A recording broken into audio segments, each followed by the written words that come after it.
Oi, vamos falar de um assunto que marcou o Brasil em 2023, a reforma tributária. Foi um momento histórico, com a promessa de simplificar um dos sistemas de impostos mais complexos do mundo. Mas a grande questão que fica é: o que de verdade mudou? Será que foi uma ruptura total com o passado? Ou, no fim do dia, a gente só trocou o 6 por meia dúzia, mudando o nome dos impostos? É exatamente isso que a gente vai investigar agora, com base na análise da professora Marta Leão. Bom, para começar, vamos ter uma ideia do tamanho dessa mudança. O que essa reforma fez, na prática, foi uma baita simplificação. O sistema de antes era uma confusão, uma sopa de letrinhas com 5 impostos principais sobre o consumo: IPI, PIS, COFINS, ICMS e ISS. A reforma chegou e trocou todo esse emaranhado por basicamente 3 novos tributos: a CBS, que é federal, o IBS dividido entre estados e municípios e o imposto seletivo. Foi uma bela de uma faxina, né? Mas essa faxina mexeu na estrutura da casa ou só trocou os móveis de lugar? É aqui que a conversa fica boa. Será que essa mudança foi tão grande a ponto de zerar o jogo, de mudar as regras do tabuleiro por completo? Juristas e especialistas têm um termo bem específico para isso, que é ruptura paradigmática.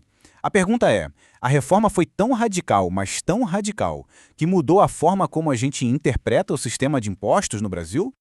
Então o ponto é o seguinte: uma ruptura paradigmática não é só criar imposto novo. É mexer nos fundamentos, sabe? Nas regras básicas de como o poder de tributar funciona e como ele é dividido. É como se, em vez de trocar os móveis da casa, a gente derrubasse tudo e construísse com uma planta e fundações completamente novas. Para responder isso, a professora Marta Leão foca em 2 perguntas-chave. Primeira, os escudos que protegem o contribuinte, eles foram alterados? E a segunda, a divisão do bolo, ou seja, do poder de criar impostos, mudou na sua essência. Vamos investigar cada uma delas. Começando pela primeira pergunta. O que aconteceu com as proteções que a Constituição dá ao contribuinte? A base de tudo. A nossa Constituição tem uma parte inteira chamada Limitações ao Poder de Tributar. Isso funciona como um escudo mesmo, que estabelece direitos e garantias essenciais para todo mundo na hora de pagar imposto. Princípios como o da legalidade, que diz que só a lei pode criar ou aumentar um tributo.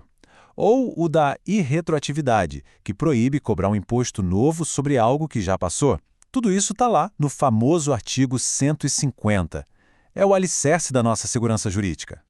E agora, a pergunta de 1 milhão. Com essa reforma gigantesca de todas essas garantias, quantas foram alteradas? A resposta é 2. Apenas 2. E olha, foram mudanças mínimas, ajustes pontuais que não tocaram no coração do sistema de proteção. E sabe por que mexeram tão pouco? Porque essas garantias são o que a gente chama de cláusulas pétreas. Elas são o núcleo duro da Constituição, protegendo direitos individuais. Nem mesmo uma emenda constitucional, que foi o caso da reforma, poderia acabar com elas. São a fundação inabalável da casa.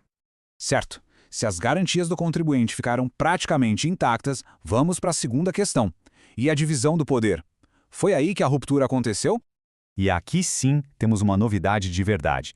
A reforma criou o IBS, um imposto com uma característica que não existia no Brasil. Ele é compartilhado entre estados e municípios. Isso por si só já é uma mudança bem grande. Mas o interessante mesmo é olhar o quadro geral. Antes da reforma, o sistema era rígido, com caixinhas bem definidas de quem podia cobrar o quê: União, estados e municípios. E depois? Bom, o que a gente vê é que o sistema continua com essas mesmas caixinhas separadas, só que com uma coluna nova do lado, a da competência compartilhada do IBS. Isso nos leva a uma conclusão bem importante. Essa competência compartilhada não virou um novo modelo do sistema. Foi, na verdade, uma solução específica para um problema específico, que era unificar os impostos sobre consumo. Ou seja, foi a exceção que confirma a regra. E a prova disso é que artigos super importantes, como o 154 da Constituição, que impede a sobreposição de impostos e define a competência residual da União, continuaram intocados. A estrutura que garante a rigidez na divisão do poder continua de pé. A regra geral do jogo não mudou. Então chegamos ao veredito.